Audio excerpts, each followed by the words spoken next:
Hello dear friends, എല്ലാവർക്കും നമസ്കാരം. അപ്പോൾ എൻ്റെ യൂട്യൂബ് ചാനലിലേക്ക് സ്വാഗതം. ഞാൻ 2 വീഡിയോ ചെയ്തിരുന്നു. കുടയാദ്രിയിലേക്കുള്ളൊരു സോളോ ട്രിപ്പ് അതായിരുന്നു. അപ്പോൾ 2 വീഡിയോയിലും ആദ്യമായിട്ട് ചെയ്യുന്നതിൻ്റെ ചില ന്യൂനതകളൊക്കെ ഉണ്ടായിരുന്നു. അത് പഠിച്ചു വരുന്നു, മുന്നോട്ട് പോകുന്നു, ന്യൂനതകൾ തിരുത്തി മുന്നേറാൻ ശ്രമിക്കുന്നു. നിങ്ങളുടെ എല്ലാം സഹകരണവും എല്ലാം ഞാൻ പ്രതീക്ഷിക്കുന്നു.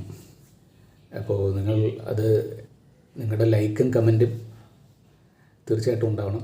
അതുപോലെ സബ്സ്ക്രൈബ് ചെയ്തിട്ടില്ലാത്തവർ തീർച്ചയായിട്ടും സബ്സ്ക്രൈബ് ചെയ്യണമെന്നുള്ള റിക്വസ്റ്റും ഉണ്ട്.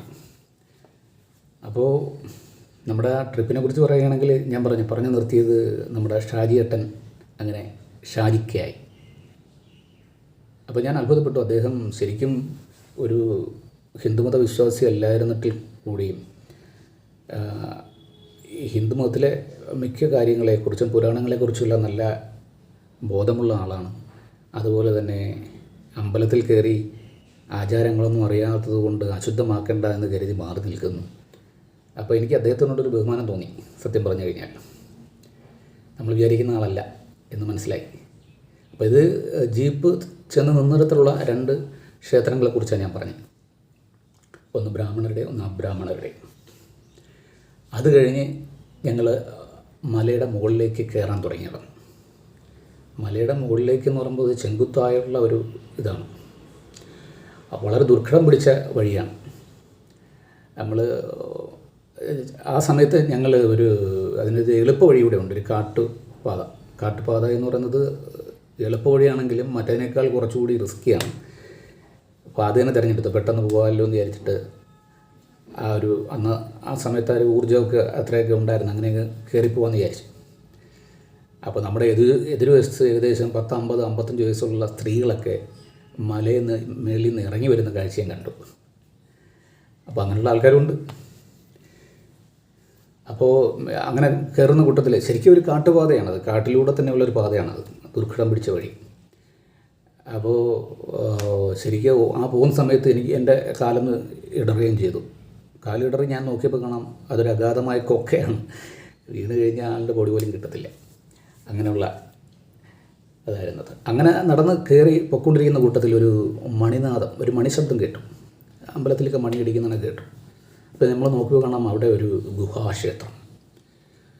മലയുടെ മുകളിൽ ഒരു ഗുഹ, ഒരു പാറ ഇതിൽ ഒരു ഗുഹ. അവിടെ ഒരു പൂജാരി പൂജ ചെയ്യുന്നു. നമ്മൾ അങ്ങോട്ട് പോയി ചെന്ന് നോക്കിയപ്പോൾ ആ ഗുഹയുടെ പിന്നിൽ ഒരു തുരങ്കമുണ്ട്. അവിടെ ഗണപതിയാണ് പൂജിക്കുന്നത്. ആ തുരങ്കം, അപ്പോൾ നമ്മൾ അന്വേഷിച്ചപ്പോൾ മനസ്സിലായി അത് ആ തുരങ്കത്തിലൂടെ ശങ്കരാചാര്യർ ആ തുരങ്കത്തിലൂടെ അവിടെ വരാറുണ്ടായിരുന്നു, വന്ന് അവിടെ പൂജ നടത്താറുണ്ടായിരുന്നു എന്നാണ് മനസ്സിലായത്. അത് വളരെ നല്ലൊരു അനുഭവമായിരുന്നു അത്. അത് കഴിഞ്ഞിട്ട് മലയുടെ മുകളിലേക്ക് അവിടെ ഞങ്ങൾ പൂജയൊക്കെ നടത്തി, ഒരു ദക്ഷിണയൊക്കെ കൊടുത്തിട്ട് നല്ലൊരു കൂൾ അറ്റ്മോസ്ഫിയറാണ് അവിടെ. മലയുടെ മുകളിലുള്ള ഒരു ഗുഹാക്ഷേത്രം എന്നൊക്കെ പറയുമ്പോൾ ആ ഒരു ഇതുണ്ടല്ലോ, ആ ഒരു നൊസ്റ്റാൾജിക് ഒരു ഫീലിംഗ്, ആ ഒരു ചെറിയ തണുപ്പും ചുറ്റും കാടും അതൊക്കെയുള്ള ആ പുറകിലൊരു തുരങ്കവും മനോഹരമായ ഒന്നായിരുന്നു അത്. എന്നിട്ട് ഞങ്ങൾ വീണ്ടും മലയുടെ മുകളിലേക്ക് കയറി. മലയുടെ മുകളിൽ കയറി കുറച്ചങ്ങോട്ട് മലയുടെ മുകളിലോട്ട് കയറുന്നപ്പോഴത്തേക്കും ഈ വൃക്ഷങ്ങളുടെ നിബിഡത, ആ ഒരു കാടിൻ്റെ ലുക്കൊക്കെ മാറി വന്നിട്ട് ഞങ്ങൾ മലയുടെ മുകളിൽ കയറി. മലയുടെ മുകളിൽ കയറിയപ്പോഴാണ് നമ്മൾ മനസ്സിലായത് ഏകദേശം ആകാശത്ത് നിൽക്കുന്ന പോലെ ഒരു കാഴ്ച. തൊട്ട് ആ മുകളിൽ നിന്ന് താഴോട്ട് നോക്കിയപ്പോൾ നമ്മുടെ ആ മലയടിവാരവും ആ പച്ചപ്പ് നിറഞ്ഞ മലയടിവാരവും ആ കാഴ്ചയെന്ന് വെച്ചാൽ വളരെ മനോഹരമായിരുന്നു. അപ്പോൾ എൻ്റെ കയ്യിൽ ഫോട്ടോ എടുക്കാനായിട്ട് ഫോണില്ലായിരുന്നു, അല്ലെങ്കിൽ കുറച്ച് ഫോട്ടോസൊക്കെ എടുക്കാമായിരുന്നു.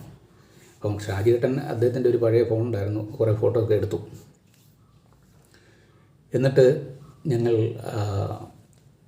അവിടെ തന്നെ വലത് സൈഡിലോട്ട് മാറി ഒരു ക്ഷേത്രം പോലെ വരണം. ക്ഷേത്രം എന്ന് പറയാൻ പറ്റത്തില്ല, ഒരു ക്ഷേത്രം പോലെ വരണം. ആ മലയുടെ മുകളിൽ തന്നെ കുറച്ചുകൂടെ ഉയരത്തിൽ ഞങ്ങൾ കയറുന്നതിൻ്റെ വലത് സൈഡിൽ ഉണ്ടായിരുന്നു. ഞങ്ങൾ അങ്ങോട്ട് നടന്നു. അത് ഏകദേശം 1200 വർഷം പഴക്കമുള്ളതാണെന്ന് പറയുന്നത്. 1200 വർഷം പഴക്കമുള്ളത്. അവിടെയാണ് ശങ്കരാചാര്യർ തപസ്സനുഷ്ഠിച്ചതും മൂകാംബിക ദേവി അവിടെ പ്രത്യക്ഷപ്പെട്ടതും എന്നൊക്കെയാണ് ഐതിഹ്യം. നമുക്ക് ബാക്കിയുള്ള ഇത് അടുത്ത വീഡിയോയിൽ കാണാം. അപ്പോൾ നിങ്ങൾക്കിത് ഇഷ്ടപ്പെട്ടെങ്കിൽ ലൈക്ക് ചെയ്യണം, നിങ്ങളുടെ വിലയേറിയ അഭിപ്രായങ്ങൾ രേഖപ്പെടുത്തണം. ഈ വീഡിയോ അല്ലെങ്കിൽ ഈ ചാനൽ ആദ്യമായിട്ട് കാണുന്നവരാണെങ്കിൽ ദയവായി ഇത് സബ്സ്ക്രൈബ് ചെയ്യണം. ഇതെല്ലാം എനിക്ക് മുന്നോട്ട് പോകാനുള്ള ഒരു പ്രചോദനമാകും. Thank you.